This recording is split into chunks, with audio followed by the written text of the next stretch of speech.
mean either the either or the either. I told you we're out of Phoenix Down. Okay, alright! Hi, you're listening to Magecast, the ensemble podcast by the well-read mage and a cast of mages. Each episode, I sit down with my rotating panel of guests to have some civil discourse about a single game. We're a group of games writers dedicated to long-form content and critique.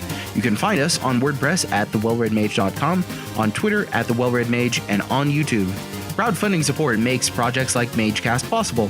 If you enjoy our work, written or otherwise, you can check out our Patreon campaign at patreon.com/thewellreadmage for more information on exclusives, rewards, and our vision for a future of better games writing and a friendlier gaming community. Links are in the description.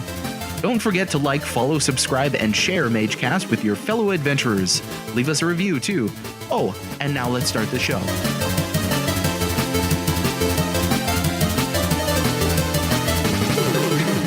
All calculators.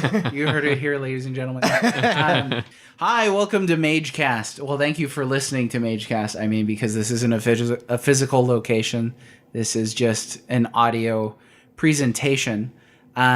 Today, I am joined by somebody who is 3 for 3 now. We've done 3 episodes of this thing, and this guy's been here the whole time. He's got his own fan club of weeaboos now in Japan. There's a bunch of, early 20s, late 40s who are very into this guy.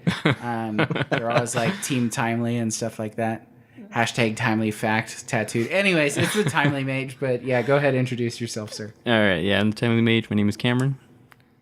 And that's it. Yeah. So if you don't know me by now. We'll do, they know you by now. Oh, I got your number. So we'll do, what are you playing, No Man's Sky? Still playing No Man's Sky? Yeah. That's okay. One of these days we'll have an intervention for you. Right. It's like 10 years later, still playing No Man's Yeah. Sky. Hey, we haven't introduced this person yet. So this is the employee of the month. It doesn't matter what company, really, because he's just the employee of the month for the month of August 2018. Doesn't matter what company. But go ahead, and this is a guy I work with. I'm glad to have him on the show. Go ahead and introduce yourself, sir. Alrighty, my name is Nick. Avid Final Fantasy player. Currently stuck playing 11. Final Fantasy 11. See, the beautiful thing about loving video games is you can make connections with people that you've just met. So you two guys have not met before, I don't think. Right, no. But you guys would not stop talking about Final Fantasy 11. They were just like the whole time after they got here, they're just talking about Final Fantasy 11, which I've never played. So I was thinking that would be a really interesting idea for an episode in the future, I think. Plenty to talk about. Yeah. Hopefully. Yeah, so if this experience doesn't suck for you guys, and you want to come back for another episode, maybe someday we'll do an episode of Final Fantasy 11 for all you MMO lovers out there. But today, we're not talking about Final Fantasy 11. This is kind of surprising that this is... Okay, so Well-Read Mage is a Final Fantasy themed site. And this is the first Final Fantasy that we decided to do for Magecast. And it is... No drum roll, really? Come on, it is... No, don't touch the table. I told you, no bumping. That's going to get picked up by the cranes. Are you nuts? Trap. It was a trap. Where's Admiral Akbar when you need him? So we're going to be talking about Final Fantasy Tactics. Came out in 1997 by the legendary Squaresoft. Not Square Enix, not Square. Square when they were great. Squaresoft. Okay, Squaresoft. Preach it. My favorite era of Square. Yeah. My favorite flavor of Square. It really is a flavor. It is. Yeah. So I got a lot to talk about. Let me see what we want to do. Yeah. So a couple of things we want to cover. Job classes, the story. I want to talk about some of the characters. Talk about definitely the mechanics. This is a game for mechanics. We want to talk about having a job. Job classes, I mean. Yeah, that would be great. We'll talk about some questions that we received on Twitter, the setting, how this game has aged, things like that, War of the Lions. But to start it off, gentlemen, I thought, why don't we talk a little bit about the summary of Final Fantasy itself? So, believe it or not, there are a few people who have never played a Final Fantasy game. Have you met any? No. Well, No, really? Never? Has your mom played a Final Fantasy game? Most definitely. Really? No. Oh, okay. I was like, wow, that's pretty cool. We don't count family. Okay, all right. My dog has. I don't own a dog. That's just a joke. What about you? yeah. I've met people that have not, and until recently, Armando was one of those. Yeah, That's true. The Black Humor Mage, who is also a staple on this show, or has been at least. He's gone on to better places now. L.A. Which is not really a better places. You heard the tongue in the cheek in that one. But recently I was on the podcast, shout out to Opinioneering, and we talked about Final Fantasy with one of the hosts, Danny Murray, who had never played a Final Fantasy game. And so we titled the episode Final Fantasy for Dummies, and he got to play the dummy. And we kind of broke it down, so I don't want to rehash all of that ground. I just talked about it. But now I get to ask you guys, since I'm hosting this podcast. So how would you describe Final Fantasy? How would you sell it? What are the trademarks of this game? What are the highlights of this game series, rather? Talk about the series generally. So we're flying overhead in our 747. We're going to come down lower, and then we're going to talk about the game in general terms, and then the story, and then we'll land and talk about the mechanics. Okay? So that's the entire podcast in airplane analogy terms. Perfect. Yeah. So go ahead. I don't know who wants to talk first, but... Yeah, well, I mean, for me, like one of the most beautiful things about Final Fantasy series is that each entry is its own, self-contained story. Recently, I see that it's 2018 now. It's not quite that recent. They've been doing, follow-up games to some of the, games in the series. But, pretty much you can go into any game and enjoy it from beginning to end and feel like you had a complete experience rather than, some of these other series where you get lost. It's hard. There's a very big barrier to entry for those if you haven't started from the beginning. And what's great is that they revamp, the battle system, the character progression system, for each entry. So, you always get a fresh experience. They're always innovating. But then of course with that, you also get the enjoyment of having some iconic things that will carry over to other games, like the class system, generally, in one form or another, magic, crystals, chocobos, Moogles, and so forth. So, yeah. So, and that's sort of the play on the title of each game too, right? Right. It's Final Fantasy. So it's like, this is the last story of this universe to tell. You mentioned the sequels, though. They did start doing sequels, which is like, that's even more of a paradox, But yeah, Final Fantasy X2 in 2003. So that was already like 15 years ago, but Right, yeah. that makes you feel old It right does. there. Yeah. I was like, recently, not And so terrible recently. about X2. Yeah. Well, have you guys played X2? This is not an X2 podcast, but Yeah. Dabbled in it. dabbled. Because You played it. Yeah. I have as well, but I have Yeah, my 10 is favorite so job system right amazing there. that- Just kidding. What'd you say? My favorite job system right there. Oh, man. Just kidding. Yeah, I mean, Wife, if you're listening, just kidding.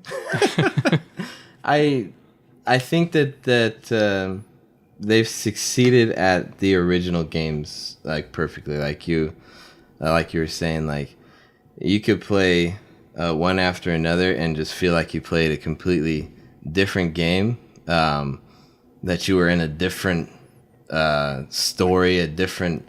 Your emotions are different almost every time. It doesn't feel like you're just playing a sequel or we're gonna just redo this game and just add a couple more chapters to it or whatnot. Like every single Final Fantasy is its own journey. Yeah. You take a journey through it, but they just have not really done good at sequels. Yeah. Sequels have just not been their strong point. Yeah. So what other sequels are there? So there's X2. Now, not counting spin-offs, right? So we're not counting like Dirge of Cerberus and Crisis Core. No. 13. 13 2. And then I played a little bit of. Returns. Yeah. Which, You've played all three? Yeah. How about you? Yeah. Okay. Yeah, I have not. God forbid there's a Final Fantasy 15 too. And I told one of our mages that I would not complain about Final Fantasy 15 in a Final Fantasy Tactics podcast, but I kind of did right there. Anyways, though, so I like those points, though. Is there anything you wanted to add on top of that? No, it's kind of, it hits it on the dot. I mean, that's the series. Yeah. Yeah. And it's kind of like for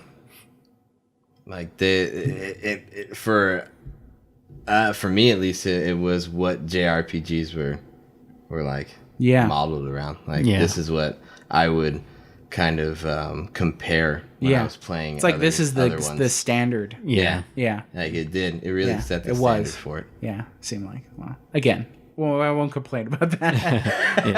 I mean, there are a few duds. I would mark my calendars. I mean, based on when a game was released, like that's just how, big of a deal they were. And, they've lost a little bit of their luster. Yeah, exactly.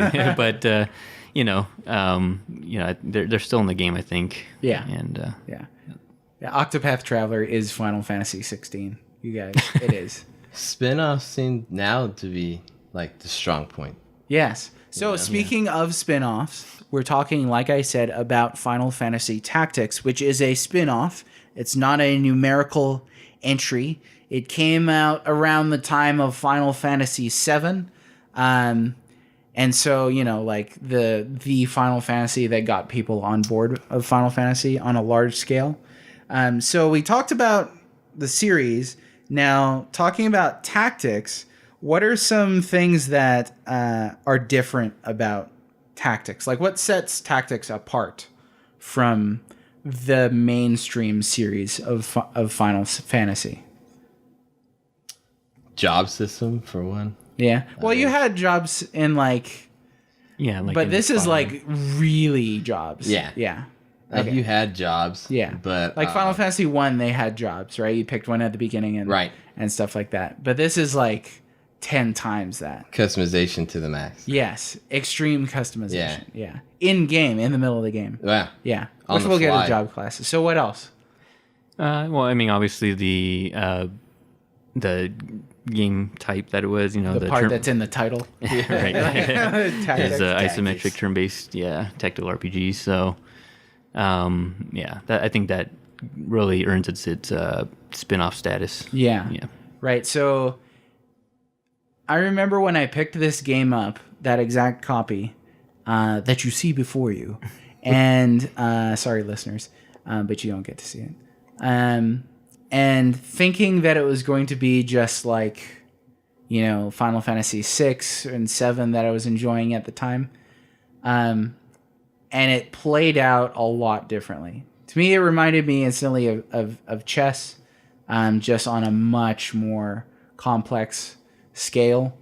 But definitely that tactical aspect set it apart. Another thing that I think sets it apart is Final Fantasy has a lot, especially the early games, had a lot of like silliness to them. Right.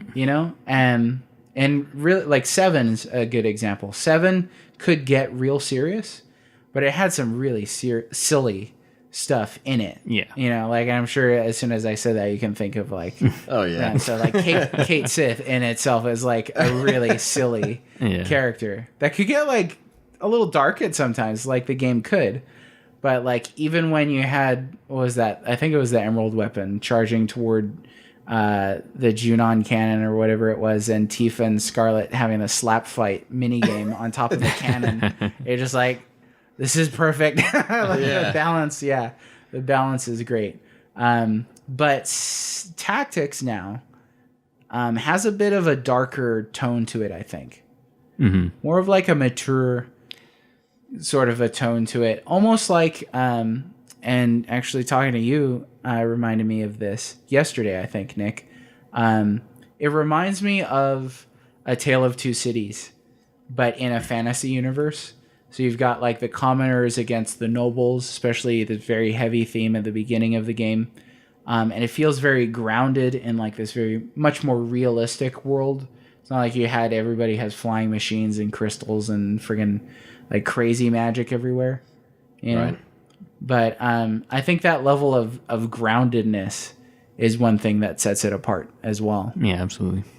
One of my favorite parts about it too. Oh, really? Yeah. Yeah. Yeah, I love that. So genre. how do you rank this as in your favorites?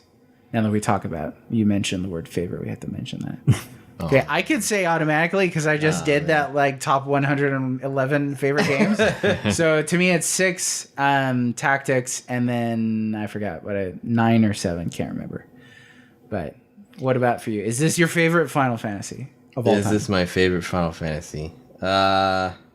No. It'd probably be my number 2. Okay, behind 7. 7. Get Yeah. out of my house. I'm sorry. 7's a I great. mean, that was like my childhood Final Fantasy, the game like that stands out all Yeah. the time. I mean, Yeah. this game and that game were like, I'd spend more hours than I should have. And it's getting trendy to hate on 7. It seems like, but 7's a great game. Yeah. I mean, it's the game that like everybody played. I'll die hard back it up because Yeah, I mean, I loved it. Like you'll have to open a Twitter account. Right. Like, yeah. What about you, Cameron? Yeah, so 8 is my favorite Final Fantasy, but beneath that would be 12. So I'd say Tactics. I don't know. I might put it under that. Maybe 3, maybe 4. What would you put in the third spot if it was 4? It probably 10 because that was also a really solid RPG. Yeah. A lot of No, I like emotional 10. content. Yeah, a lot of people hate on 10 too. I like 10. No, Yeah. 10's a great Yeah, game. 10's a great game. Just take out Meg Ryan. I mean, Titus. And, yeah. Dude, after 10, protagonists just went downhill. Yeah. Think about it. You have Titus, Lightning, Vaughn, and Noctis.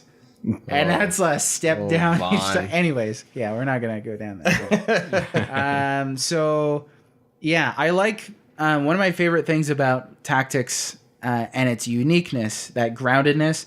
I've referred to it as like pseudo-historical. So it feels like something that could have happened in real European history. The game feels very French, which, to answer a question that I wrote down, how do you pronounce Ramza's last name? Ramza. I don't know how you say it. Ramza. Who cares, Ramza? How do you pronounce his last name? It's like, what is it? Beoulve? Go ahead. In your French accent. Beoulve? Beoulve? You say Beoulve? Yeah, no, that's how I always said it in my head, but I'm always wrong with those Yeah. things. So Bear in mind, I don't know the answer, so Right. I'm just asking the question to the void. I've always said let me look at it again. Beoulve? Beoulve? I don't know. But Yeah, mine when I was talking about it is mostly like Beoulve. Beoulve. Yeah. Beoulve. It's Beoulve. it's a weird word. It looks French-ish, and then you say it, you're like, this doesn't sound like anything. No. It sounds like Germanic or something. Like, Du Schneiden Beoulve! Something, I don't know. But, yeah, but I like the French flavor of this game. Definitely sets it apart from the steampunk of 7 and the sci-fi of 8 and the medieval high fantasy of 9. And then you've got this weird, just really realistic kind of a game. How about favorite characters? You guys have favorite characters in this game? Do you remember any? Are we talking? So we're talking about story characters? No, well, yeah, but we're gonna talk story still. We're sort of still talking about just generally tactics, the essence of tactics, like tactics, that sort of thing. The essence. The essence of tactics. What does this like mean? the incense of tactics? You know what I mean? Yeah. No, I mean, for me, I don't know. I don't know if I really had a favorite character. I mean, obviously, Ramza is a good guy, and so you can kind of root for him and relate to him a lot. But I didn't feel like he had a really strong personality that I felt connected with him. He was almost like a window character, right? Yeah. He didn't have too much. Yeah, and Delita had a bit of that sympathetic villain kind of thing going on. So Now, did you guys like Delita? That's my guy. You like Delita? Yeah. I actually didn't like him playing through the game. I thought he was kind of a jerk. I'm leaving. Yeah, but I mean, I understand.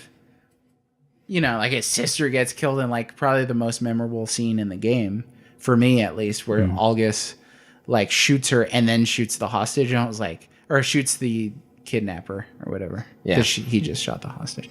But yeah, and that scene sticks with me, and you understand like Delita's rage, especially him being the commoner and being mistreated by nobles and. Yeah, I think Delito's to me is most relatable because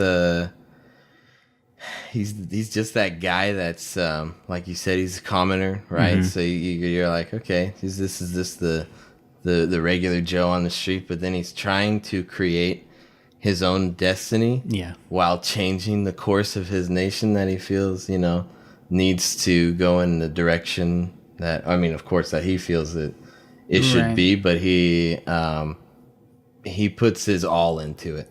Yeah. And so that's what I always loved about him, is that like bad choice or not, he never like really second guessed. Like he was just like, this is what I gotta do. Yeah. He would have those moments, but it was just all like he would come right back to the same thing, like that. This is what needs to be done. This is how I change my stars, basically. Yeah, and when I think of Delita, I think of like power hunger. Yeah. Which again, you can't blame him because that's the only sensible way to. It's not like if he remained a commoner that anything was going to happen to him. Right. He couldn't change anything. He had to make his destiny. Right. Yeah. Yeah, and in that world, that's through power, and that's really good point. About Delita, and that's what I really liked about, and what I love about a lot of these characters, especially that in the world that Matsuno makes. They're really complex. They're not just black and white. Yeah, like So Agrias. The female knight character. Yeah. I thought she was a great character. Just Right. like, Yes. Yeah. starting to feel sort of like the weight of her righteousness, and actually I'm trying to remember the character exactly before I say something stupid. And I like the part where she had lasers and could fly. But no, I like that that it's like her virtues were conflicted throughout the story. Like I felt that made her a really interesting character. I almost always had her in my party because I liked that character so much. Same here. Yeah. But the story takes place in, what's the name of the world? Evilise? Evilise. Okay, I'm glad you guys pronounced it that way. So we were talking in the Discord chat about how you pronounce this thing. Luckily, Final Fantasy XII, they do pronounce it as Evilise. But that gets you away from Evilise and That just sounds terrible. Ivalise and Evilise. Yeah, but it's Evilise. No. Yeah, no. Hopefully you're not playing video games like that. Right. Well, if you do it in that voice, it might be fun. Yeah, that's how I read every Yeah, you play like an old RPG where there's no voice acting. every conversation is like that. Yes, exactly. You must die now. Yeah, like whoa, like your parents walk in. Yeah. So Evilise is important to the Final Fantasy franchise and Square projects. For what reason? Why is Evilise important? Why did I just say that? Don't know. I don't know. I feel like there's supposed to be a right answer to this Yeah, it's question. because they reuse the world. Yeah. Yeah, I mean, yeah. We failed the the Evilise test. Alliance. Yeah, you can Yeah. doubly get out. No, I'm just kidding. But do you it's- want to explain that? Go ahead. Yeah, I mean, it's hands down my favorite worlds in Final Fantasy, and probably one of my favorite worlds in all of media. It's just so it's beautiful, robust. There's so much to it, and so they used it in Final Fantasy Tactics, and then loosely it was in Vagrant Story, and then of course they brought it back full force in Final Fantasy 12, and then I believe I haven't played it, but in Final Fantasy 14 they brought it in some fashion. No, I don't know. Have they? You're the only one who's played 14 here. You don't know? No. Triple E, get out. No, just kidding. So this chart here says Ivalice is the setting for Final Fantasy Tactics in 97, Vagrant Story in 2000, Tactics Advance in 2003, 12 in 2006, 12 Revenant Wings. Have you guys played that? I did. Yeah? Man. Yeah. You guys Weird play game. handheld games. I haven't played it. Yeah, when they were like, and it stars Vaughn, I was like, no, forget it. Still gave it a try. Yeah, I was like, you had me at Balthier, but you lost me at Vaughn. Tactics Advance 2, Grimoire of the Rift. Crystal Defenders, which I don't think none of us have played. And Final Fantasy Tactics S in 2013. So yeah, that's right. It doesn't say 14 though. I don't know. Yeah, well, yeah. I mean, because it's not the world of 14, but you know, they kind of merging different. I don't really know the story of 14, but they're bringing in like the gold saucer and just things from other games. See. You know, Okay, sort of like a dimensional, like the Kingdom Hearts of Final Fantasy. right? Yeah. Yeah, 14's a very convoluted, weird story. It's really hard to piece together.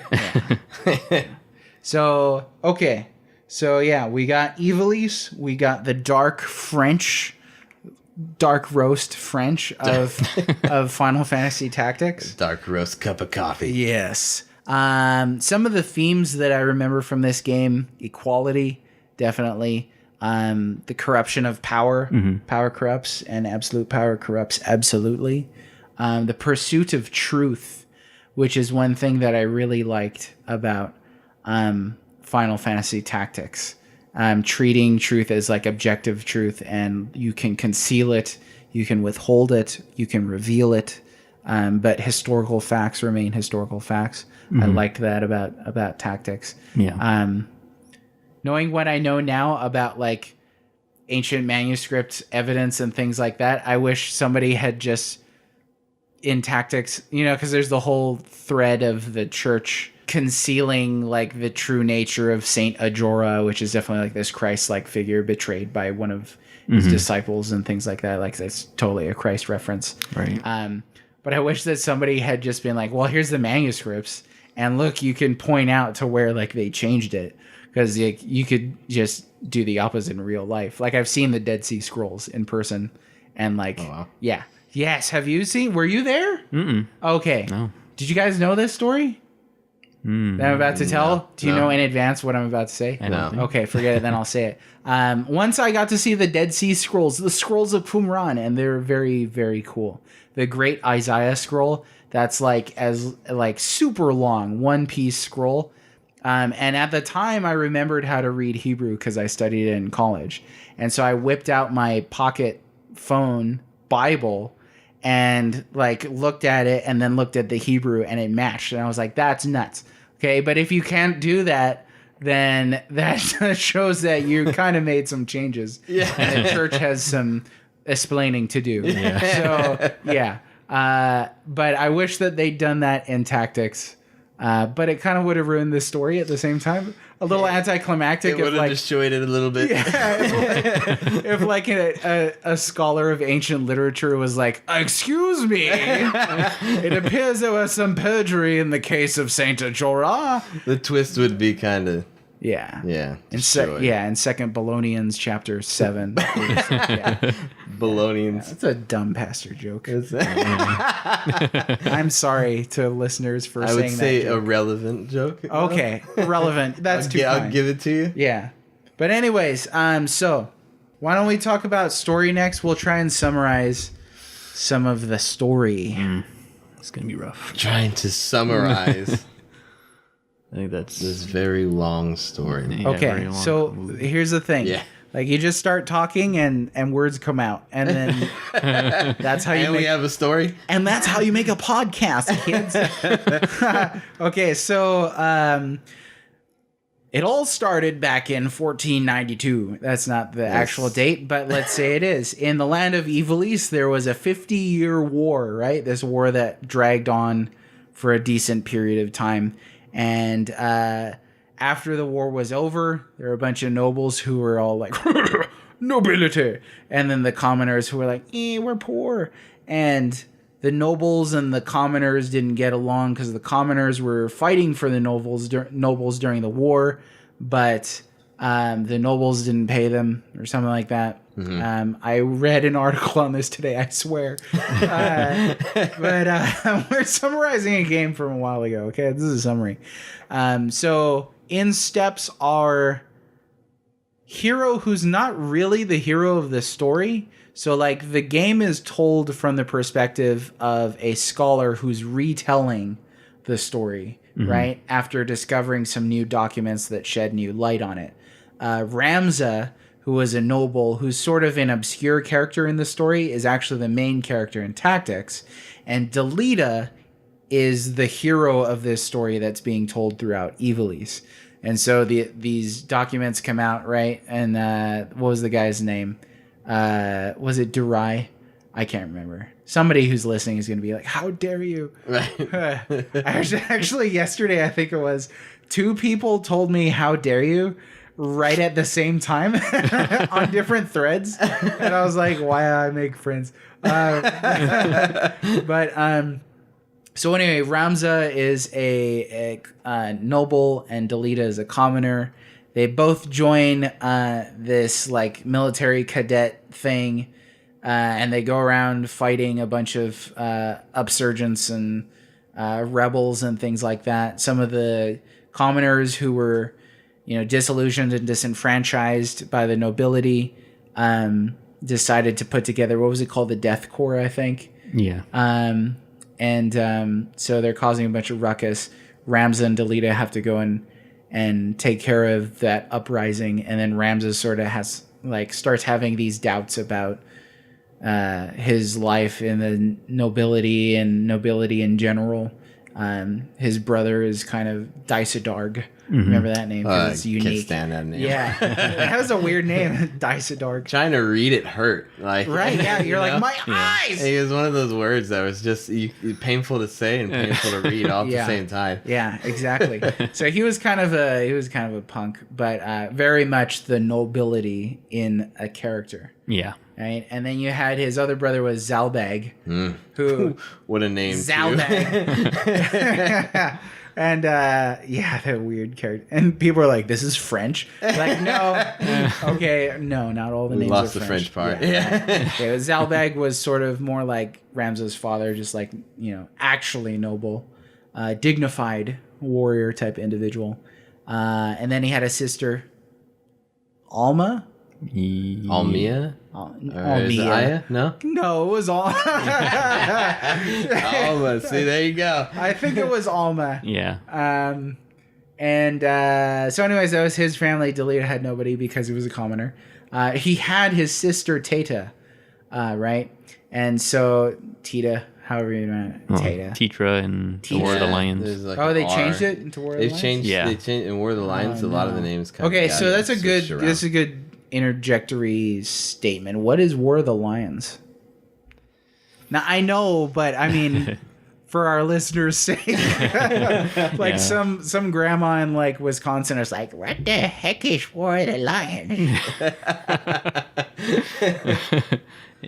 Yeah, so it's just kind of a spruced up remaster, I guess you can say, version of Final Fantasy Tactics.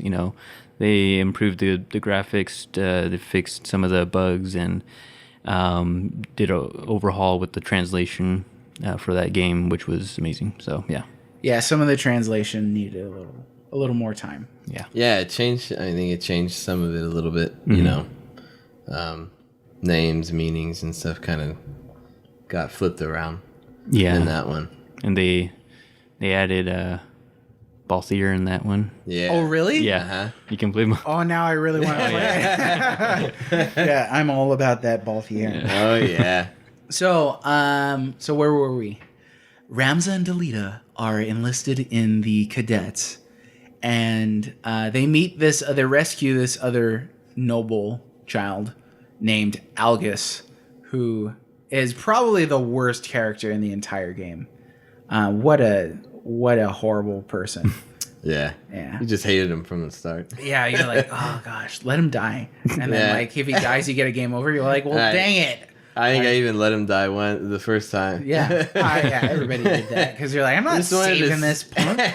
First time I was like, I want to see what happens. Okay, you lose. Okay. Second time you play through, you know you hate him already, so then you just let him die on purpose just to feel good about it. Yeah. And then you beat it and move on. Yeah. So yeah, Ramzan, Delita, and now Algus, they go on and they're sort of engaging the Death Corps. Delita's sister is kidnapped.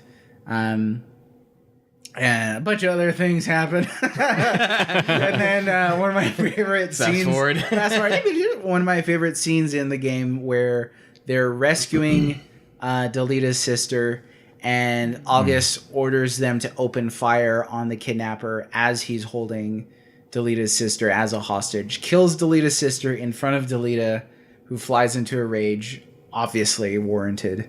And August is just like, you dogs. Like, typical, like, Noble child. Noble, yeah. Yeah. So that's the time when you get to just murder him, and he deserves it. And you so feel much. justified. Yes.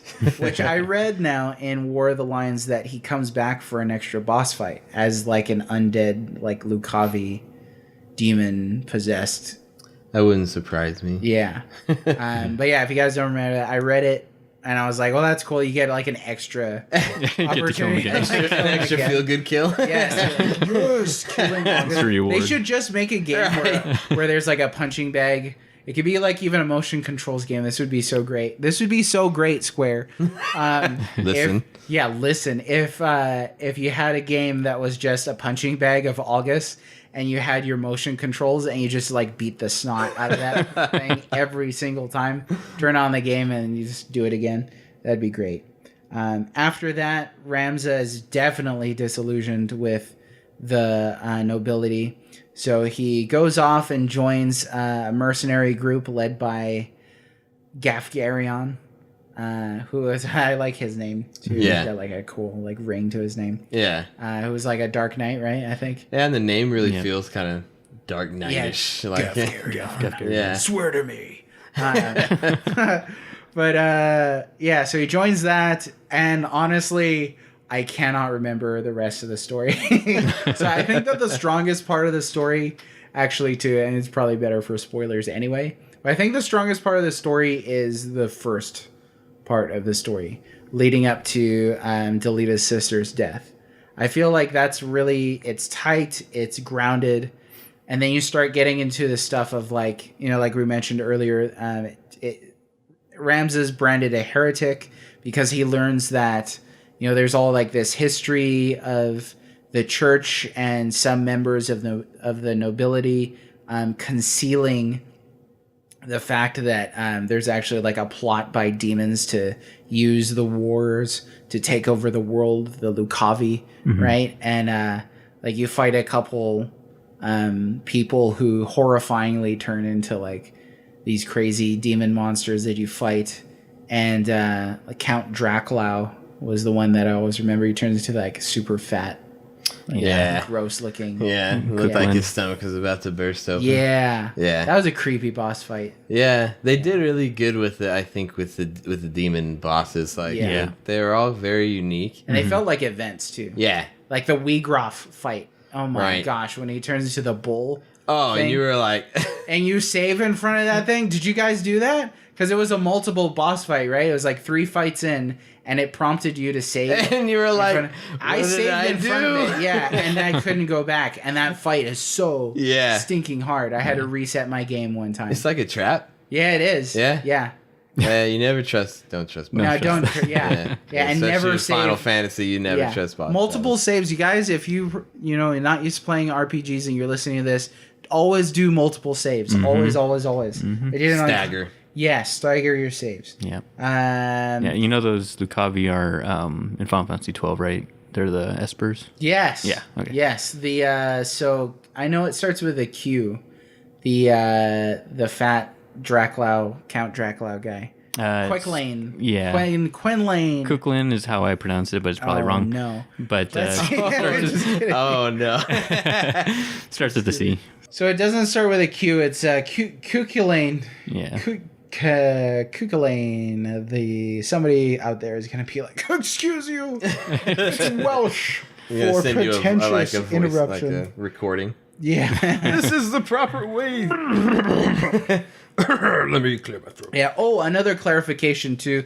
This is not the same story as Final Fantasy Tactics Advance. Okay? No. A lot of people have asked me that question. If that's you listening, it's not the same story, so don't worry about it. You could play Tactics. I don't really recommend Advance. Texas Advance. Haven't played it kid, too much. Kid gloves Yeah, version. Kid Gloves Right, yeah. Very much so. Yeah, and that's actually what I started with. I played that before I played Really? Tactics. So yeah. you played a You Nintendo poor Yeah. man. console in one Yes. point of your entire life. Yeah, Okay. yeah. I won't embarrass you. Okay, so then Ramza finds out that Saint Ajora never existed. Actually, he was this demon known as Ultima that the church is trying to revive. So, he goes around trying to find allies. He does in some folks, he doesn't in others. He's a heretic, but he ends up stopping, this is spoilers, he ends up stopping Ultima from rising again. We win. Yeah. And this game's 20 years old. Shame on you. If You should know. Yeah, and saving the day, but it's not like a hero's ending. He kind of fades into obscurity, right? Yeah. Because again, Yeah. this is history repeats itself. yes, a retelling of that. And correct me if I'm wrong, but I do believe that the historian was also burned at the stake. Branded a heretic. Yeah, and branded a burned at the heretic. stake. Yeah. So And they let that changed be the a doctrine lesson. again. Yeah.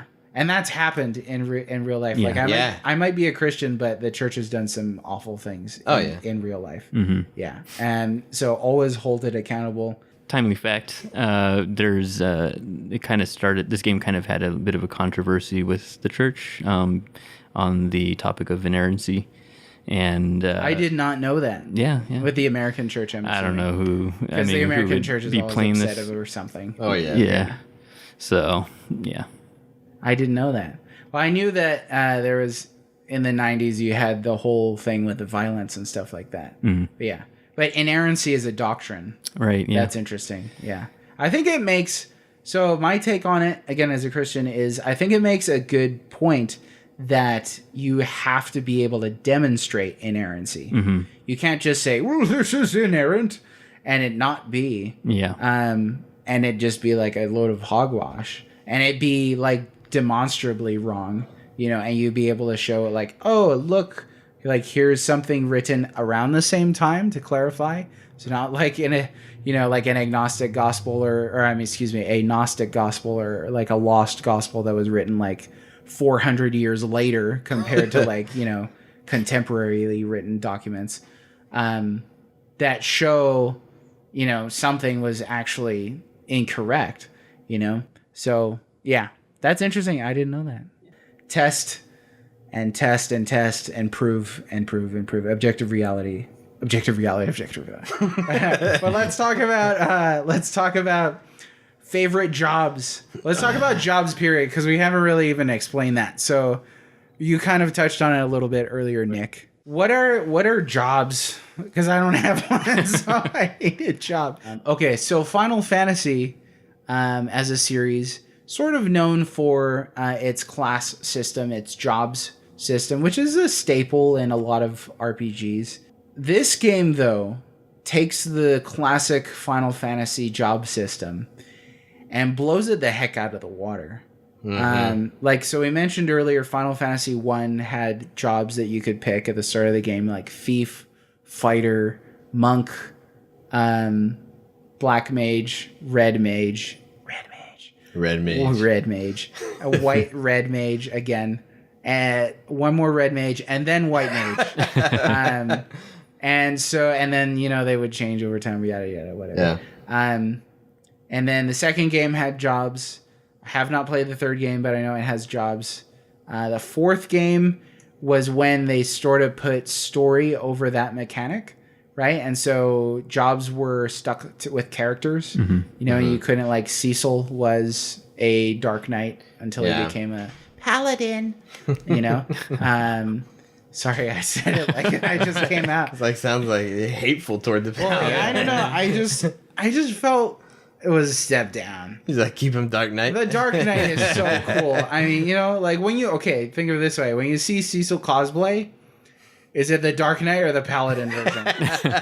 It's the Dark Knight. That's a bad argument. Yeah, it's not how dare you? That's not a bad argument. Perfect argument. It's like Transcendence, though. Quadruply get out. No, I'm just kidding. You're never being invited back. Okay, like Transcendence, like the movie starring Johnny Depp? No. Oh, okay. Why would you do that to me? That's a great movie, though. It was I alright. really liked Yeah, I that thought it was movie. good. It was alright. I don't like Johnny Depp, but yeah. Well, that's terrible. He played like a machine most of the time, so I was like, that fits his acting style. Robotic.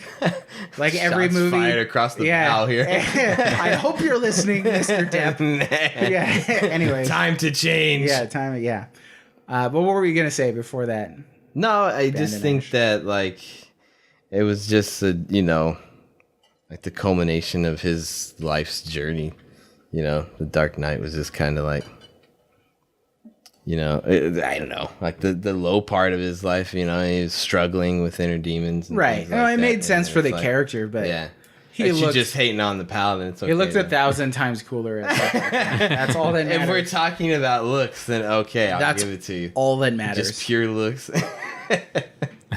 But yeah, the job classes were things in this game where you could pick a class or a job for a character at any time, unless they're you know, like with you for a short time or whatever. Right. Story restricted. But so let's say, for example, Ramza starts off as a squire, right? That's the basic job class. But then as you gain levels as a squire, you could become a knight, you could become a thief, you could become an archer. Then you gain I loved it. It was just this branching tree so much. You could become, you know, a dancer. Just kidding. Not if you were a female. If you were a male, you became a bard.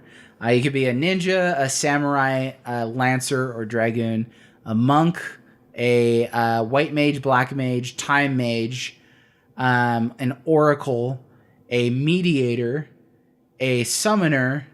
Am I forgetting? I know I'm forgetting some. Calculator?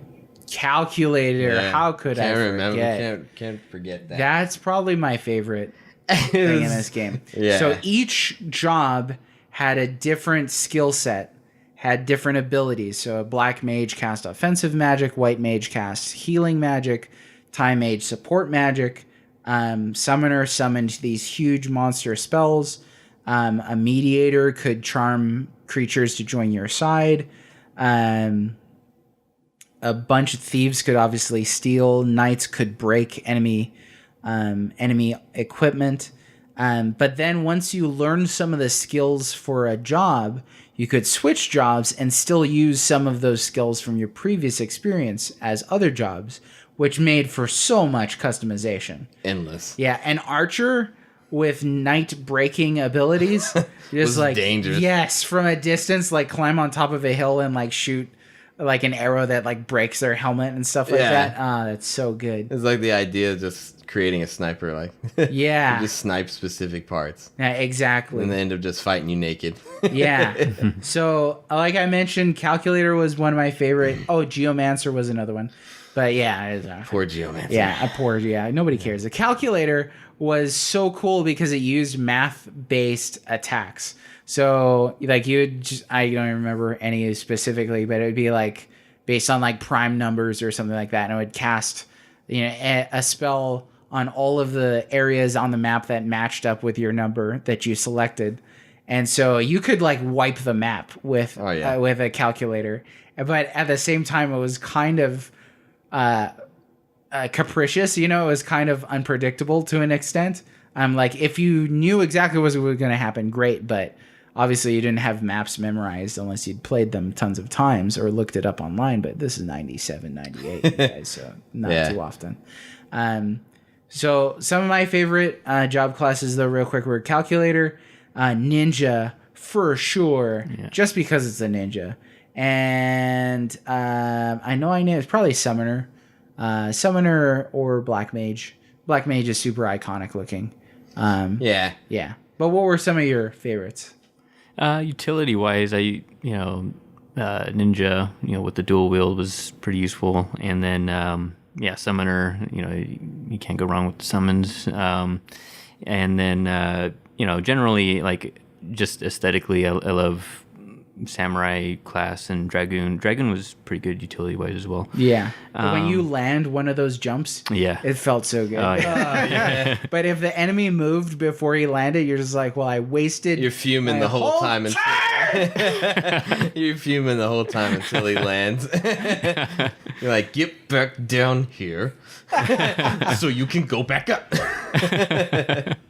And then I'd probably get kicked out of the club if I didn't mention Time Mage. So. Oh yeah, you'd be done. Well, Time Mage was so cool though, because the slow and haste. haste. Come on. Haste is give you such an edge. Yeah. What about you, Nick? I'm gonna speak nostalgically here. Okay. So Samurai Chemist. had the. That was the one we forgot to name. Nobody uses a chemist. No. Yeah. I mean, throw item though is useful. It had some. It has some use. The beginning classes actually had like some pretty useful abilities to carry over. Yeah. In fact, throw rock. Maxing out. Throw rock. Maxing out squires to get the JP up. Yes. And then that was one of the primary ways of power leveling, because you kill everyone down to the last guy and then do accumulate. Yes. Over and over and over again. Yeah. In the swamp. Yeah. Where the goblins can't cross the water. Just sit there for it. Then you find out the glitch where you just get infinite skill and points. You're like, I spent hours. Yeah.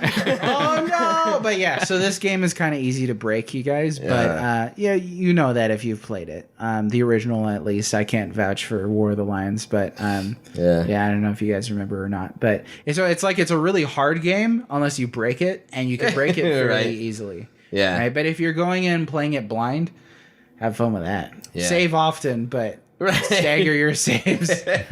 So nostalgically, Samurai had the most beautiful abilities. The swords and stuff. Their sword draws were just fantastic. Like, I just feel so cool. Just running into battle and just this beautiful sword draw right up on him. Like, yeah.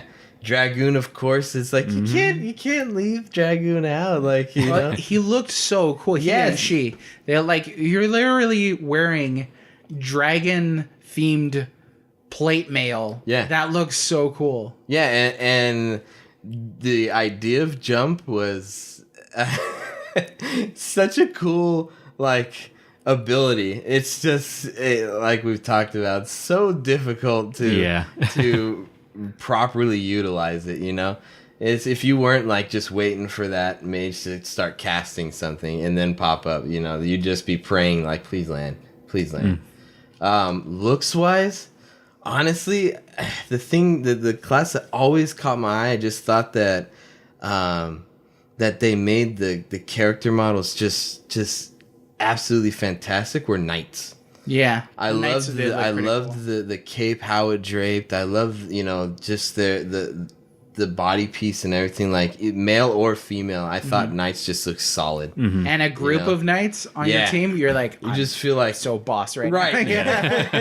Yeah, you just feel like I'm gonna rush everything. Yes.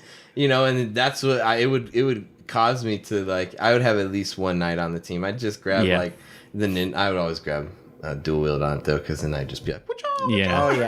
and guys, if you've never played this game, just Google Final Fantasy Tactics jobs, and the sprites look amazing still. They're really well put together, and the artwork looks great for them too. Yeah. But we forgot to mention Mime, which we didn't use too much of.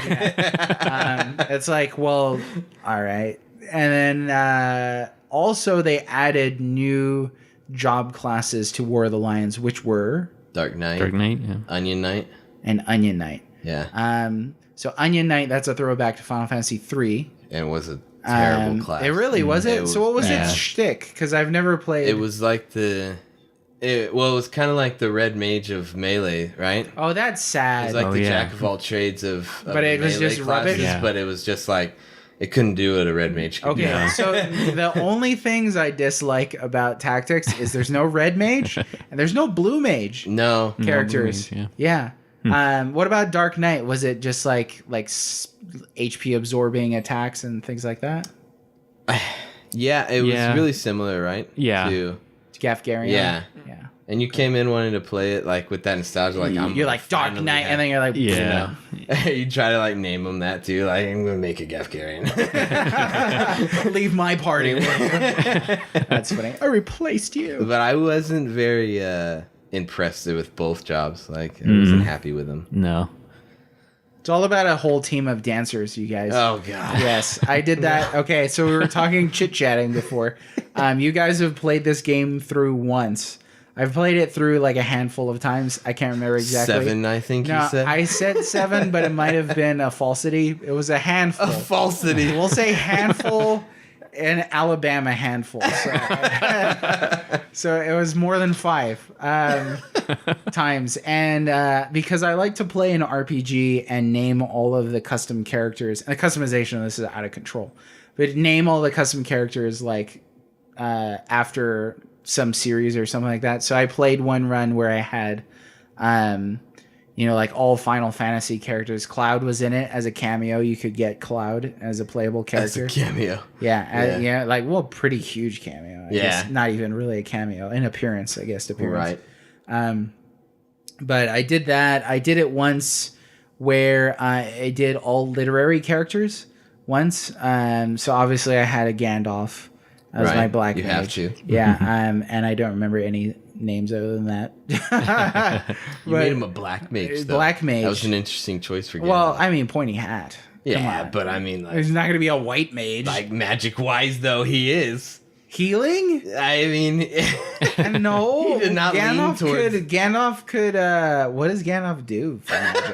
This is why he's Fireworks, the black fireworks, black mage. he didn't create the fireworks though. He had them like they. Well, where'd he buy them from? Walmart. This is Middle Earth. This conversation point. got stupid. So, sorry, what were we talking right, about? rewind now. Okay, and then I played once through. Guys, I was a teenager at the time. I apologize, but I played it once through with an all-female team of characters, and I named them like after like starlets from the Final Fantasy franchise. So I had like obviously everybody's waifu, Tifa, was in there. Eris. I had her die halfway through the game and then didn't go back to Phoenix Downer. Just kidding. That'd be dedication. That would have been serious dedication to that. But anyways, it was a good run, but it's time to go. yes, but there were so many different job classes, so many different variations in the stats. You had bravery and faith, variations in the Zodiac system. Like we were reminded of that by Playjack on Twitter, who said, I really loved the complexity of the Zodiac system in combat, which was sort of different effects and advantages based on a character's Zodiac sign and an enemy's Zodiac sign, right? So one question we received on Twitter was from PSN_ElectricDC, who said, what do you think is the most underrated job class? So I immediately thought of chemist, but I actually don't think chemist is that great. So that wouldn't really count as underrated. No, yeah. Yeah. Underrated. Yeah, it's not an underrated Yeah, job. I would It's just say- a bad job. Now, again, I don't really know in like the Final Fantasy Tactics fan circles, like what's underrated or not, but I do know that Oracle and Mediator aren't talked about too much. Mediator, is, especially with the range on the guns, and the ability to charm enemies, I think is really good, but you don't hear too many nods to the Mediator. Yeah, I think those two jobs were like it like goes to the easy to play part of the game, but hard to master, because you really had to like know what you're doing with mediator for it to actually be really effective. Yeah. You know, like knight, you could run in and just start whacking things and be cool, you know, because they can wear heavy armor and whatnot. But mediator, you really had to plan out what you were going to do on the battlefield with them. But underrated. It's kind of hard. What about you, Cameron? What do you think? I don't know. I mean, I guess, like you said, I'm not really, I don't know what the community, has latched onto or whatever, but, I probably felt that the mathematician was, or is that what they're called?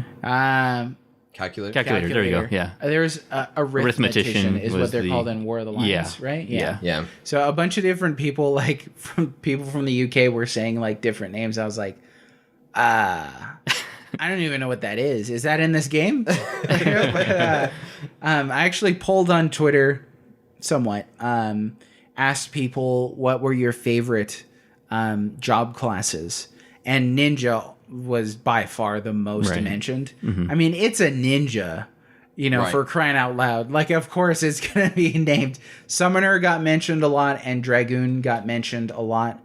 I think Archer is pretty underrated.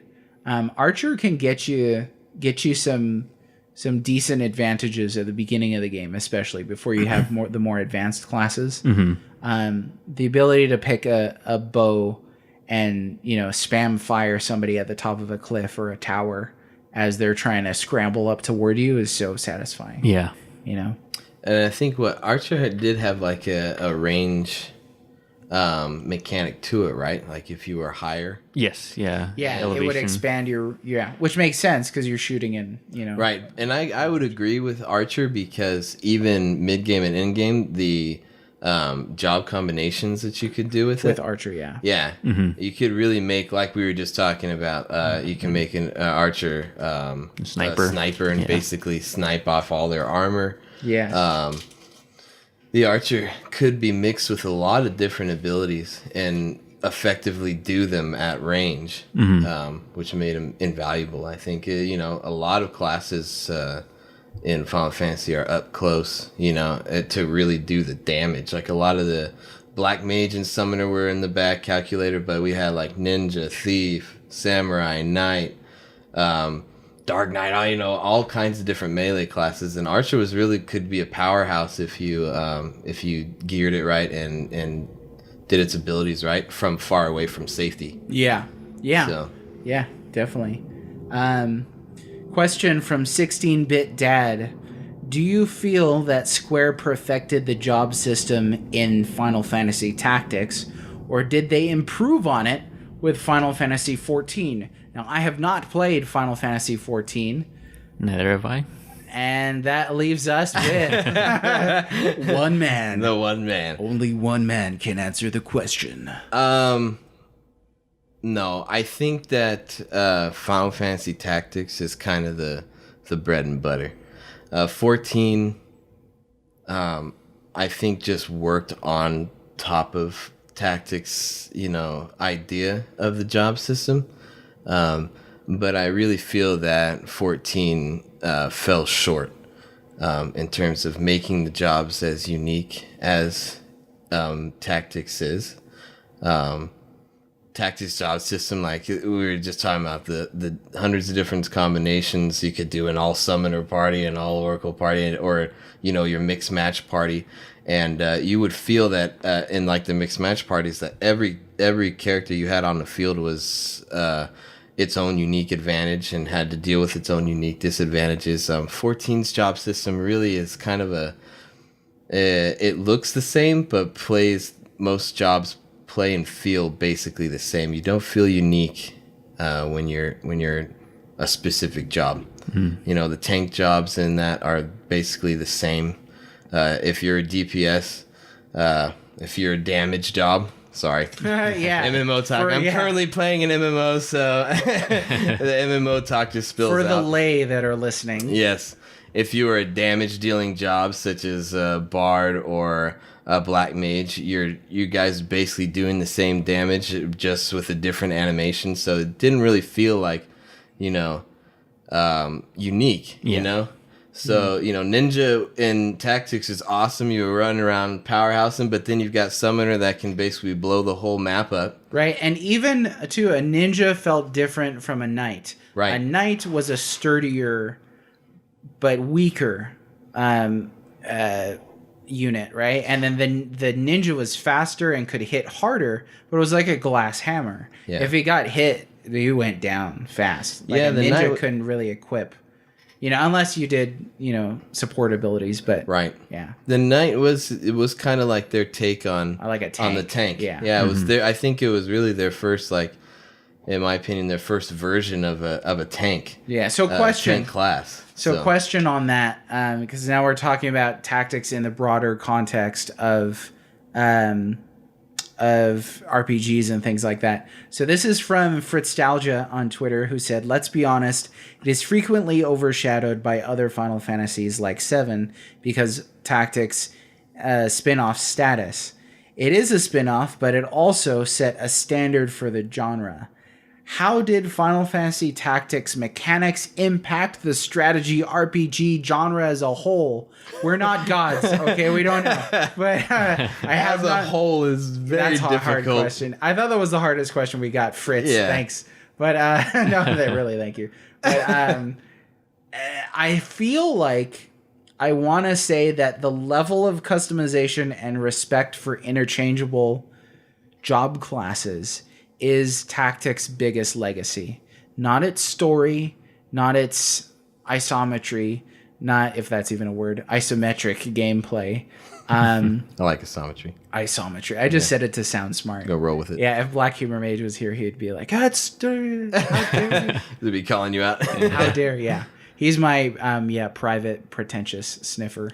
So every time I say something that's aloof, he's like, Stay in your lane. stay in your lane, thank you. Yeah. I need lane sayers. But I feel like, Tactics' legacy is its respect toward the job system and the interchangeability. It's probably, of the Final Fantasies that I've played, it's my favorite job system. Most of the Final Fantasies that I've played, they either lock the job classes in, or they give too much customization to where each character can be homogenous.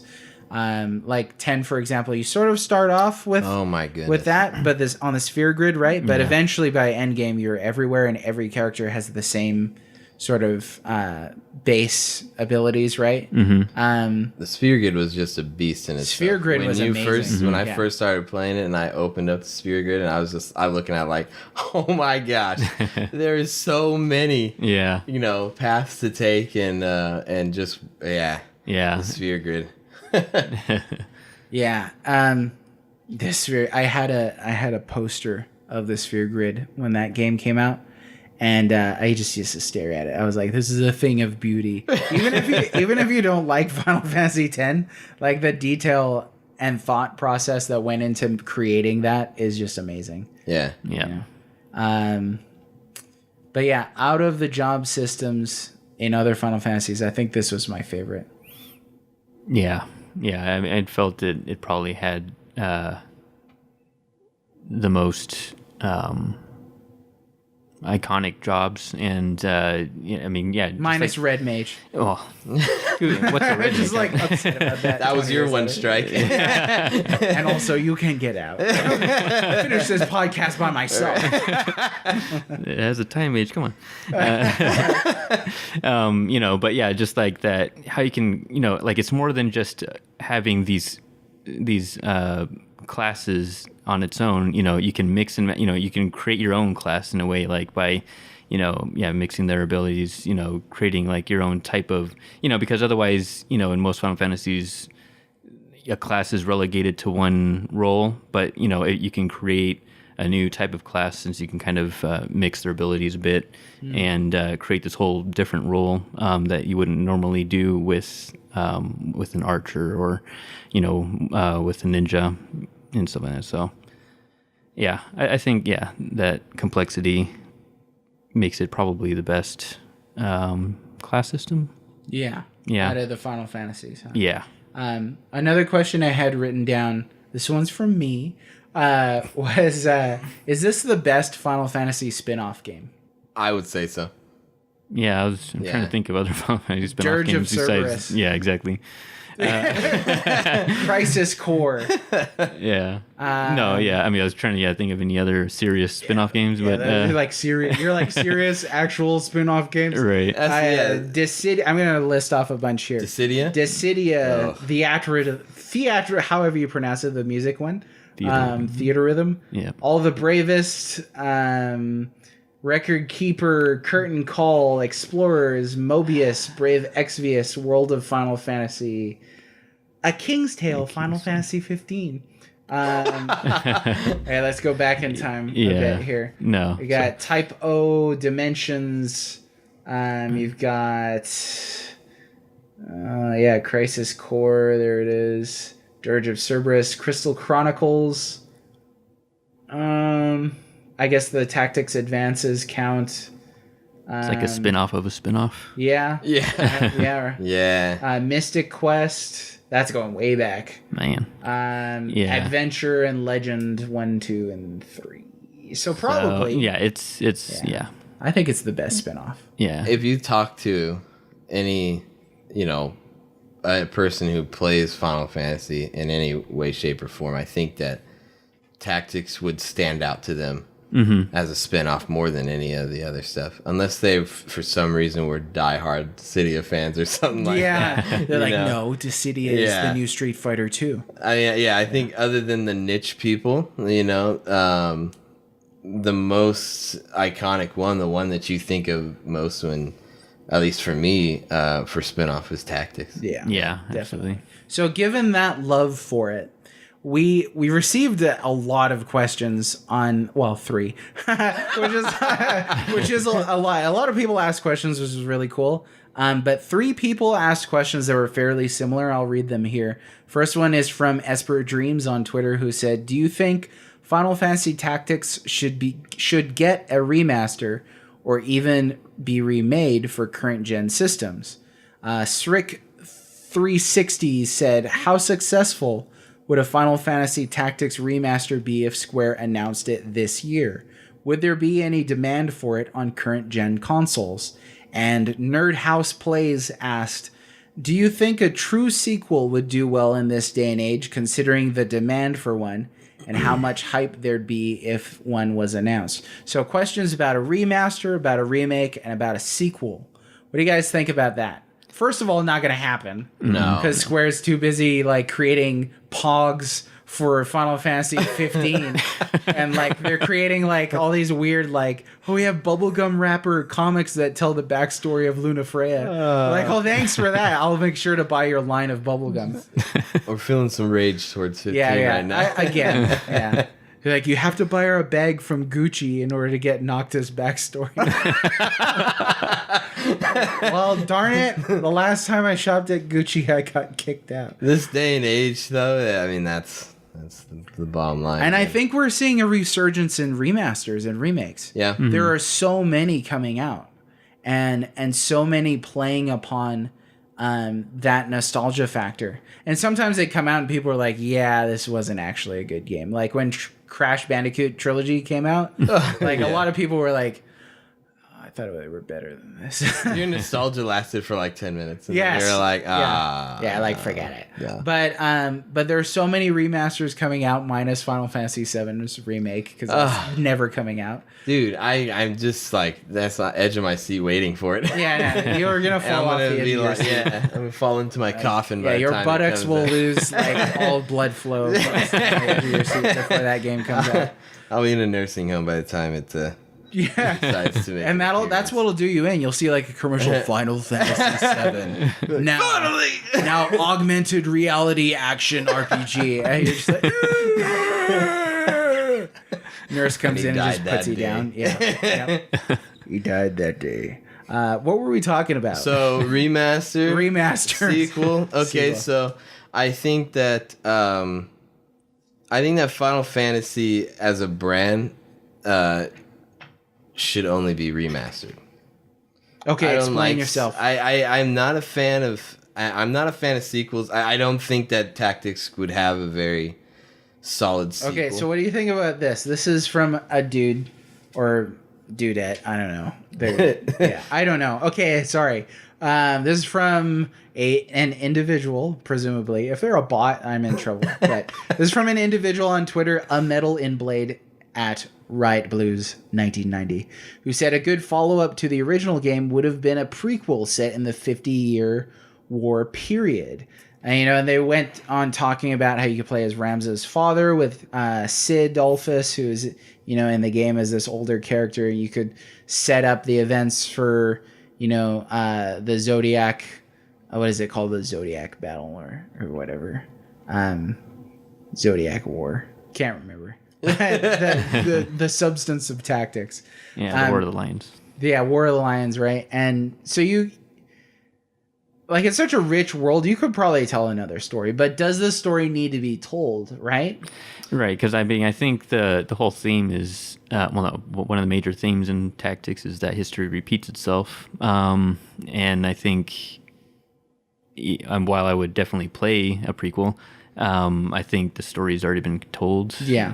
It's nice that it's a standalone. It's nice that it's a Final Fantasy. Yeah. So it's not a video game that's tied in with an anime and a movie and trading cards and pogs and t-shirts and a Gucci bag and all those things. Yeah. Right? Yeah. So and in a way they did a prequel already. And now you start laughing. It's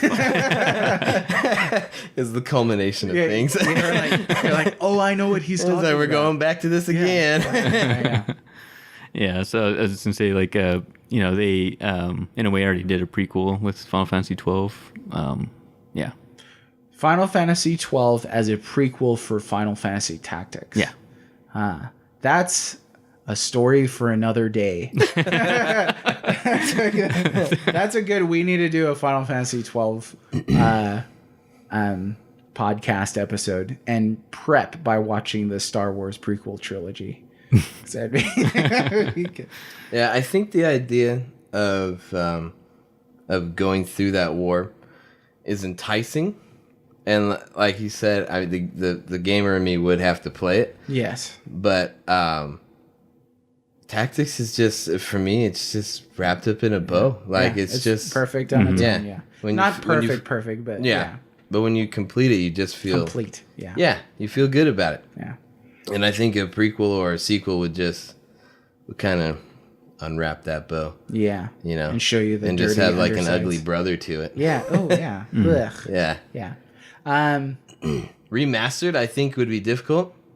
But I would love to see what they could do with it now. Okay, so how about the distinction between remaster and remake, to where they build it, essentially from scratch, but build the same game with new everything. Sort of like what we're seeing supposedly from Final Fantasy VII, but don't change it. Don't make it, an action RPG. Make it still a tactical RPG, still a strategy RPG, still, on the isometric planes. A lot of the same stuff, but add in new features, obviously, but rebuild everything, make everything look different. So earlier we were chit-chatting before the podcast started about it looking like Octopath Traveler. Now, if they announced tomorrow, Square is like, oh, by the way, we're remaking Final Fantasy Tactics. It's going to be called, wait for it, Final Fantasy Tactics Squared. That's a double point because it's from Square and it has Square. Oh, please stop. Has a Square movement pattern. So, anyways, and after you woke up from the coma induced from laughing so hard you pass out from lack of oxygen, then you'd be like, "That's a cool idea." Like if I found that out and they showed, like some environment that was as beautifully realistic as a AAA game today, but it was still set on like an isometric plane, and it was still a tactical RPG, because you sort of only see tactical RPGs. In my opinion, at least, in like the AA and the indie range. I see across the threshold. Yeah, I see a lot of tactical indie games, and I'm just like, it's not. And tactics. the sad part is they look like the past. Right. You know, Yes. they really haven't, and this is the difficulty with this genre or with this type of game is that its graphics and its look has really stayed in the 90s. Yeah. Like, it really hasn't. You know, I'm on Steam all the time, and I'm going through so many. Steam. Yeah, Yeah. and you know, Steam I'm is, going like, through stuck all in a the rut. different indie Yeah. games. I've been looking for Sorry, I said that. a Steam similar. fans. I've been looking for a similar game to Tactics, and the problem I'm running into is like I don't want.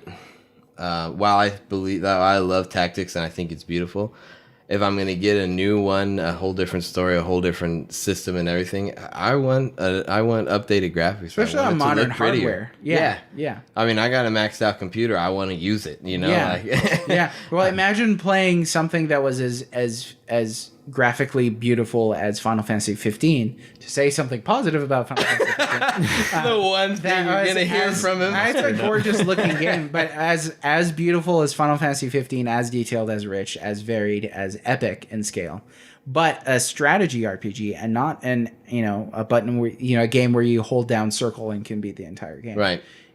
I think that would be really cool. Yeah, I think sequel no, remaster no, remade. I'd be definitely interested. Yeah, what do you think on that, Cameron? I would have to go more of the route with making it the same game, updating the graphics with Octopath Traveler. So that's like a remaster, right? Yeah, but because you don't want to. If it ain't broke, don't fix it, right? Just that aesthetic works really well with that type of game. Just seeing these characters in full realistic 3D proportions would, I don't know. Weird. It would be weird. Yeah, it'd be a little jarring. Yeah. I can see that logic. I can. Like, isn't Ramza in Dissidia? Yeah. Yeah, and he looks weird with a nose. Yeah. Kind of like, oh, yeah, that's not one. So, which is a really good point. They may not it may not translate well. Into they would have 3D. They would have to sell it. Yeah. Yeah. It couldn't just be like, oh, this is it, but we're just changing the graphics. They would have to make it something that you could believe in. Mm-hmm. And it's a good point making with the Octopath Traveler, because it is a similar art style, but they've really taken it to that next level in terms of making you feel like the graphics are kind of brand new. Yes. With the way that they're portraying it. Yeah. Mm-hmm. Yeah, and it's subtle too. Yeah. Mm-hmm. It's a 3-dimensional plane, 2-dimensional characters. You're like, is this 2.5D? Is it 2.75D? Yeah, you get that. Yeah. The environment is just, it feels different. Yeah. So we've been recording for a while. I think it's probably a good time to start tidying it up. So we're going to close out talking about some games that we would recommend that are similar to Final Fantasy Tactics. That's sort of what we do at the end of this thing. I know, Nick, you were just saying, I'm looking for one, and I can't find. Well, then don't play on Steam. That's all I have to say to you, sir. You sell me your PC. Diving. Wow, I'm feeling coming the from hate towards probably the most heatheny console heathen I know. If that's still a term, I don't know. But Cameron, you are all about that console. So, but I will back you up on the Steam hate. Wow. Yeah. Wow. I'm gonna stick firmly with my Steam love. There's a mage. There's a mage who wrote for us, Infernal Accountant Mage. Shout out, dude. Who said, "I find your." No, this is not going to be verbatim because it's totes from memory. But it was like, I find the level of anger that you have toward what's essentially a bookshelf to be impressive. And he was referring to how much I hate Steam. I was like, I guess it's just essentially, it's a platform, but I was like, yeah, but I don't like, okay, so when people say the average game today is better than the average game in the 90s or 80s, I was like, dude, the average game is like any number of 10,000 games that comes out weekly on Steam for like 2 cents. I was like, please. Oh, God. Or like you have like a bazillion indie studios making like, mobile games that are just like, oh, here, pet the puppy forever. And you're just like, that's the whole game. This is another conversation. It is another. Thank you for wrapping it up. Yeah. We'll talk about Steam another time. But for now, let's talk about similarities. Cameron, I feel like you didn't get too much opportunity to talk this time. I apologize. We're just very robust and bulldozery. Sorry about that. Get at, no, just kidding. Quintuply. No, just kidding. But yeah, we're excited. So go ahead though. What are some similar games or a similar game that you'd recommend that's fairly similar to Tactics? Well, I think you know what I'm going to say by now. I think I do. The Last of Us. Yeah, exactly. That's my recommended game for like every. No. All right. So yeah, my recommendation would be Tactics Ogre. Let Us Cling Together. It's made by the same guy, and it's pretty much the same kind of game. Really beautiful and well done. Also, a more recent game is Banner Saga. Oh yes, yeah. And I was expecting you to name that one too. Oh yeah, yeah. So which is on console. It's Nick. on Steam too. and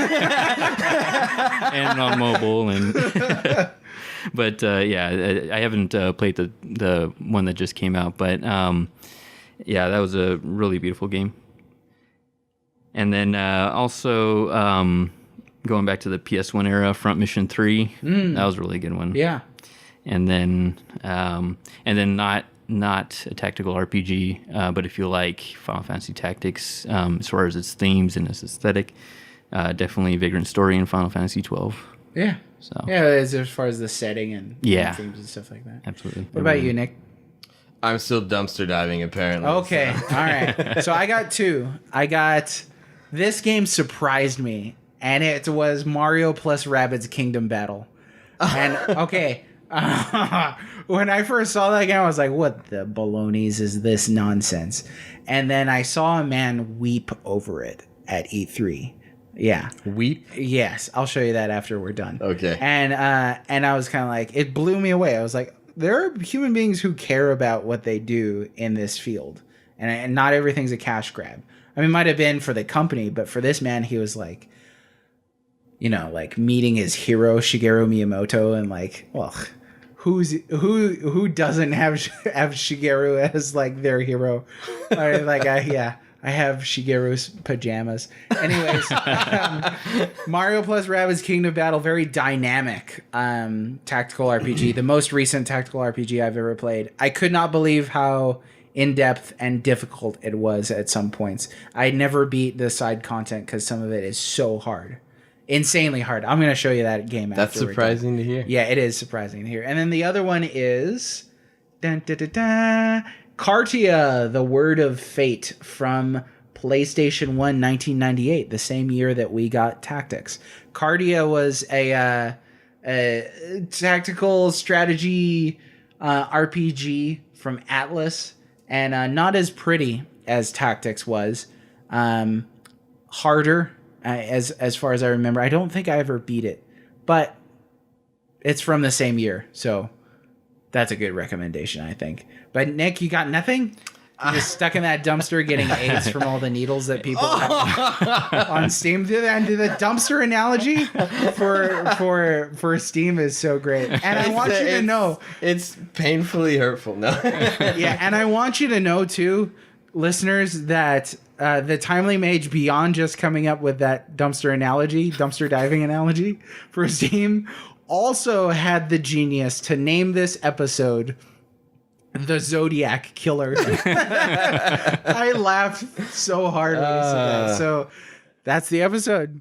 Well, gentlemen, it's been a real pleasure talking about this game. This is the first retro review podcast episode that we've done. It's been a pleasure to have you first Final Fantasy episode as well. Thanks a lot.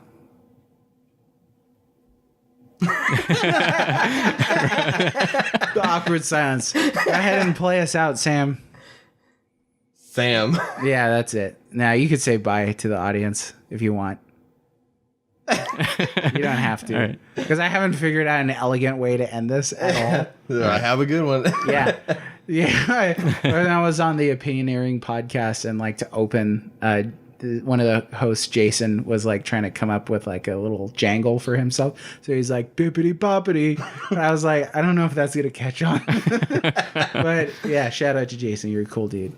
Anyways, thank you guys, and we'll see you next time. Bye. Later.